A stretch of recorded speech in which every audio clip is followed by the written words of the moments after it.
mon fils. T'es sage. T'es sage.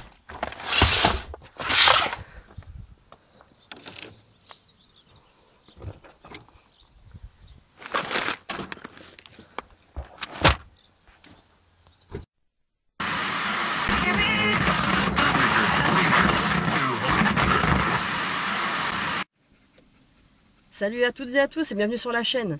On s'est mis un petit peu en retrait, on va pouvoir parler normalement et calmement loin du magasin. Aujourd'hui la vidéo va traiter sur le sujet comment faire ses courses intelligemment.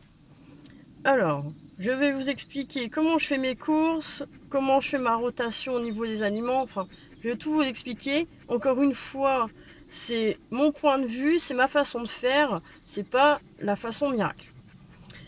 Donc, comment faire ses courses intelligemment? À mon avis, vous êtes comme moi, on est à peu près tous pareils. On n'a pas un salaire mirobolant, on est tous smicards, plus ou moins, ou un petit peu plus que le SMIC. Et on ne peut pas se permettre de faire des courses conséquentes. Ou alors des courses, mais à budget restreint. Pardon. Est-ce que vous faites vos courses comme la plupart des personnes? Quand vous voyez une publicité dans votre boîte aux lettres qui vous annonce moins 70%, de acheter un gratuit, les courses en gros, est-ce que vous vous ruez dessus? Ou est-ce que vous êtes un peu plus perspicace et vous faites, comme moi, un petit peu les comparaisons des prix? Pour ma part, je me fie jamais aux publicités. Ou alors je les prends en exemple et je vais voir en magasin si c'est intéressant ou pas. J'entends. Je compare absolument ou pratiquement tout ce que j'achète, je compare les prix au kilo et au litre. Un petit exemple comme ça de comparaison, vous allez avoir une publicité. Vous allez voir, je dis une bêtise, des raviolis ou du thon. Vous allez voir les 3 boîtes pour 2 euros. Vous allez dire, merde, c'est plutôt sympa quoi, 2 euros les 3 boîtes, c'est plutôt raisonnable comme prix. Sauf que, méfiez-vous du prix. Regardez le prix mais au kilo. Est-ce que c'est plus avantageux de les acheter en promotion ou est-ce que c'est plus avantageux de les acheter à l'unité? Beaucoup de personnes font ça, se ruent, comme je vous dis, sur les publicités, ne font pas attention. Alors vous allez me dire, est-ce que tu fais beaucoup d'économies? Pas énormément, comme on dit, hein, c'est un petit peu par-ci, un petit peu par-là, mais au final, au fur et à mesure, vous pouvez... moi, je mets pas d'argent de côté avec ça. Je l'ai réinvesti pour reclasser et refaire ma base alimentaire, enfin ma réserve alimentaire. Donc, prenez ça en compte, regardez sérieusement, regardez bien et vous allez voir, vous allez être gagnant. Pour ma part, je fais mes courses au mois. Déjà d'une, c'est plus rentable et ça évite d'aller dans les magasins et d'acheter n'importe quoi. J'entends par là que je fais mes courses, je sais qu'est-ce qu'il me faut, je sais que j'en ai pour le mois, je m'en vais pas aller racheter quelque chose en magasin le jour d'après, la semaine d'après.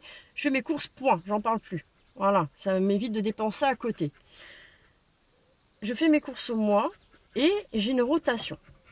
J'entends par là. Je sais, je vais me baser sur le mois dernier. Le mois dernier, on avait pratiquement plus de viande. On a acheté 10 kilos de viande en une seule fois. Vous allez me dire 10 kilos de viande, mais elle est malade, qu'est-ce qu'elle va faire avec 10 kilos de viande? Évidemment, je vais pas manger 10 kilos de viande sur le mois. C'est invraisemblable. Mais je l'ai acheté parce que je savais qu'il m'en fallait déjà d'une, et cette viande était en promotion. Donc on a dit, voilà, on s'en prend 10 kilos, on sait qu'on aura nos réserves, voilà, ça c'est fait. On a acheté ça, on a acheté quelques conserves qui nous manquaient, on a acheté des pâtes, évidemment les pâtes, vous avez compris, c'est mon dada. Évidemment, on a regardé le prix au litre, le prix au kilo. Et voilà, et on savait qu'on allait faire une économie puisque c'était les promotions et pour une fois c'était avantageux. Donc on a eu des promos, tout l'argent que normalement on devait passer pour les courses, on les a mis de côté. Et ce mois-ci, donc on va faire les courses là dans pas longtemps. J'en ai fait une partie là. Je sais que l'argent que j'ai pu mettre de côté via les courses que j'ai fait précédemment, je vais pouvoir les réinvestir, mais dans autre chose. Donc le roulement. Je sais que j'ai acheté de la viande le mois dernier, des pâtes, des conserves. Maintenant, je sais que je vais pouvoir me baser sur autre chose. Je vais mettre un petit peu plus je vais mettre dans l'essence, admettons. L'essence, pour moi, ça fait partie des courses. Je sais que je vais pouvoir stocker un peu plus d'essence. Ou je vais pouvoir, je dis une bêtise, acheter 1 litre d'huile. Ou je vais pouvoir acheter quelques kilos de riz en plus. Faites des roulements comme ça. Au fur et à mesure, vous allez voir, vous allez faire des économies, mais c'est invraisemblable, sincèrement.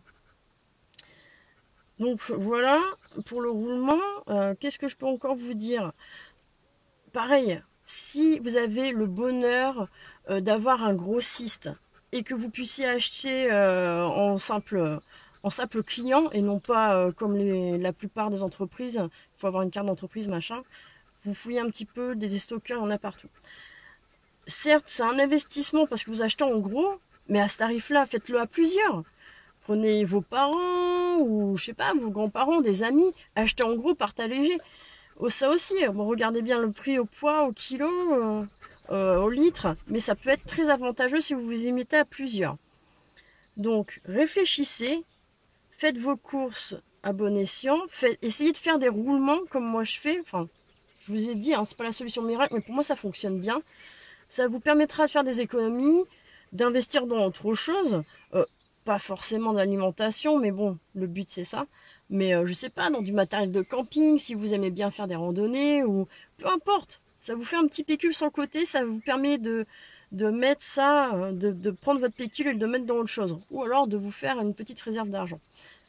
Donc n'oubliez pas, course intelligente, vérifiez le prix au poids, vérifiez le prix au litre, faites vos petits calculs, ça peut prendre un petit peu de temps, mais au fond c'est super bénéfique. C'est tout pour cette vidéo. N'hésitez pas à mettre des commentaires, à me dire qu'est-ce que vous en pensez. On se revoit, je vous dis à plus pour une prochaine vidéo. Et en attendant, n'oubliez pas, soyez préparés. Salut, ciao.